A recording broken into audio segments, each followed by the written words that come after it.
June ತಿಂಗಳಲ್ಲಿ ನಮ್ಮ target ಏನು? ನಾವು ಎಷ್ಟು ಈ ತಿಂಗಳಲ್ಲಿ ಸೇವ್ ಮಾಡೋಕ್ಕೆ ಪ್ಲ್ಯಾನ್ ಮಾಡಿದ್ವಿ? ಈ ಹಳೆ 3 ತಿಂಗಳು ಸೇವಿಂಗ್ಸ್ಗಿಂತ ಜೂನ್ ತಿಂಗಳು ನಮ್ಮ ಸೇವಿಂಗ್ಸ್ ಜಾಸ್ತಿ ಇರುತ್ತಾ? ಇದು ನಮ್ಮನ್ನು 1,00,00,000ಗೆ ಎಷ್ಟು ಮುಂದೆ ತೊಗೊಂಡೋಗುತ್ತೆ? ಇಲ್ಲ ಮುಂದೆ ತೊಗೊಂಡು ಹೋಗಲ್ವಾ? ಇಲ್ಲ ಈ ಸತಿ ಕಮ್ಮಿ ಸೇವ್ ಮಾಡಬೇಕು ಅಂತಿದ್ದೀವಾ?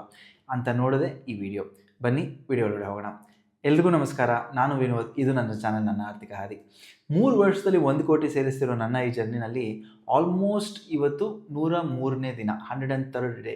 ಸೊ ಹಂಗೆ ನಿಮ್ಮ ಹತ್ರ ಮಾತಾಡ್ತಾ ನಾನು ಚಿಕ್ಕದಾಗಿ ಸೇವಿಂಗ್ಸ್ ಮಾಡ್ತಾ 100 ಡೇಸ್ ಕ್ರಾಸ್ ಮಾಡಿದ್ದೀವಿ.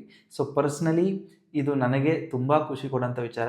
ಪ್ಲಸ್ ನೀವೆಲ್ಲರೂ ಎಷ್ಟೋ ಸಪೋರ್ಟ್ ಮಾಡಿದ್ದೀರಾ. ಸೊ ನನ್ನ ಕಡೆಯಿಂದ ನಿಮಗೆ ಒಂದು ಧನ್ಯವಾದಗಳು.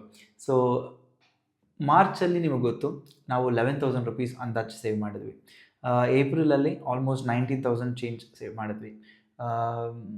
ಮೇನಲ್ಲಿ ನಮ್ಮ ಟಾರ್ಗೆಟ್ ಇದ್ದಿದ್ದು 35,000. ಬಟ್ ಬೈ ಗಾಡ್ಸ್ ಗ್ರೇಸ್ ಸ್ವಲ್ಪ ಪುಷ್ ಮಾಡಿ 38,100 ರುಪೀಸ್ ಅಂದರೆ 38,100 ರುಪೀಸ್ ಸೇವ್ ಮಾಡಿದ್ವಿ.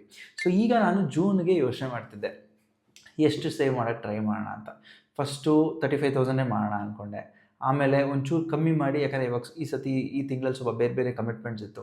ಸೊ 30,000 ಸೇವ್ ಮಾಡೋಣ ಅಂದ್ಕೊಂಡೆ. ಬಟ್ ಆಮೇಲೆ ನನಗೆ ಗೊತ್ತಾಯಿತು, ನನ್ನ ಜರ್ನಿನಲ್ಲಿ ಮಂತ್ ಬೈ ಮಂತ್ ಅಂದರೆ ತಿಂಗಳು ಕಳೀತಾ ನೆಕ್ಸ್ಟ್ ತಿಂಗಳು ಬಂದಾಗ, ಇಲ್ಲಾಂದರೆ ಒಂದು ತಿಂಗಳು ಕಳೆದು ಮುಂದಿನ ತಿಂಗಳು ಬಂದಾಗ ಯಾವಾಗಲೂ ಅಟ್ಲೀಸ್ಟ್ ಒಂದು 100 ರುಪೀಸ್ ಆದರೂ ನಾನು ಎಕ್ಸ್ಟ್ರಾ ಸೇವ್ ಮಾಡಬೇಕು.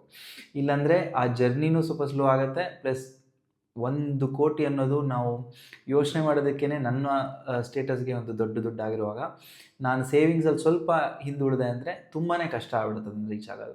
ಸೊ ತುಂಬ ಮಾಡಿ, ಏನೇನು ಮಾಡಿ, ನನ್ನ ಕಮಿಟ್ಮೆಂಟ್ಸ್ ಚೆಕ್ ಮಾಡಿ, ಎಕ್ಸ್ಪೆನ್ಸಸ್ ಚೆಕ್ ಮಾಡಿ, ಎಷ್ಟು ಬೇಕಾಗ್ಬೋದು ಸೇಫ್ಟಿಗೆ ದುಡ್ಡು ಅಂತ ನೋಡಿ, ನಾನು ಆ್ಯಕ್ಚುಲಿ ಅರೈವ್ ಆಗಿರೋ ದುಡ್ಡು ಬಂದು 40,000 ರುಪೀಸ್. ಅಂದರೆ ಹೋದ ತಿಂಗಳಿಗಿಂತ, ವಿಚ್ ಇಸ್ ಮೇ, ನಾನು ಸೇವ್ ಮಾಡಿದ ಟಾರ್ಗೆಟ್ ಇಟ್ಟಿದ್ದು 35,000, ಬಟ್ ಸೇವ್ ಮಾಡಿ 38,100. ಈ ಸತಿ ನಾನು ಟಾರ್ಗೆಟ್ ಇಟ್ಟಿರೋದು 40,000 ರುಪೀಸ್.